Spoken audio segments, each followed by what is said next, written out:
All right, here we go. So it's still week 7. I'm doing the second workout of the week.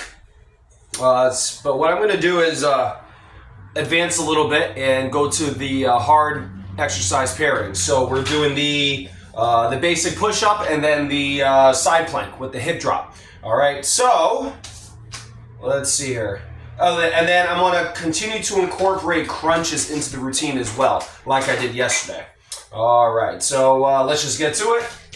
Side plank. I haven't done this in quite a while, and again, the last time I did it compared to now, I didn't get all these reps in of all the other exercises. So the adduction or the side leg raise, right? I've been doing a lot of those, a lot of the bridging, right? So I'm really building a good foundation of my hips. Because when we're doing this side plank thing, I mean, it's a really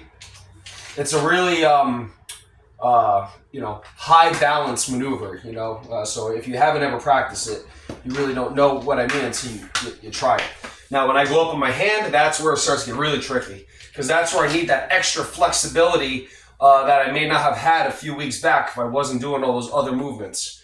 And what I'm demonstrating here now is sort of like I'm trying to drive my hips forward so that I'm not really back onto my butt, but forward onto the side of my hip, okay? So that's going to be a challenge throughout. All right, so the other challenge is keeping my elbow stiff. Right now, my shoulder could be kind of dropped in, but I want to eventually push straight down, all right? But again, the first step is getting the hips forward. So the shoulder's the last thing we worry about, okay? All right, here we go. So starting with the low hold. All right, so in this low holding position, again, I'm keeping my shoulder back. I'm sunken in, but my elbow's stiff. All right, up to the next level. Right, keeping that shoulder blade nice and tight. And now when I go up, that's where I'm putting in that effort where I can start bringing my shoulder down a bit more, okay? So again, roughly 10 seconds per hold. Again, trying to keep my hips more forward. All right, 1, 2, 3.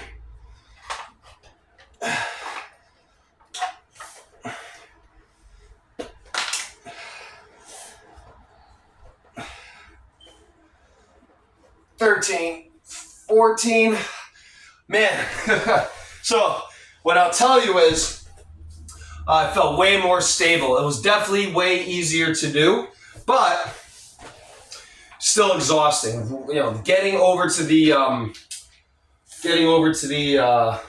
15 rep mark is really tough after doing those 3 holds especially. But again, like I've been doing, if I stick to this for a while, low hold, here we go.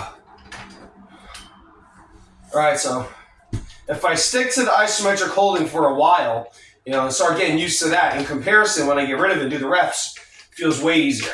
Next level. Again, it's not about how long I'm holding, but I'm roughly doing 10 seconds, up all the way.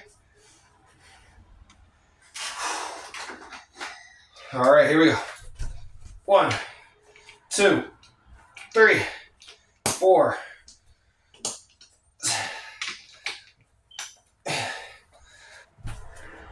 Oh, I gotta take a little rest on this one. This is exhausting, but it's good. Now, I could bring that foot back a little bit. That would definitely help stabilize me a lot if I don't go like this. So just for the sake of form, that's how I'm gonna continue to do it. Yeah, that's way better. Because again, we want it to be as easy as possible. So that you start to make those adaptations quicker. If it's too difficult, it's going to take too long to adapt. So have perfect form, which means sometimes you got to make something a little easier. The form is the only thing that matters. All right, so we're about 4 minutes into this, and I think I'll take a little break now, and then I'm going to go ahead and do the upper body. But I'm going to incorporate a few movements that I was doing in the other video, the abdominal crunches and the leg raises. So you'll see what I do with that in a little bit.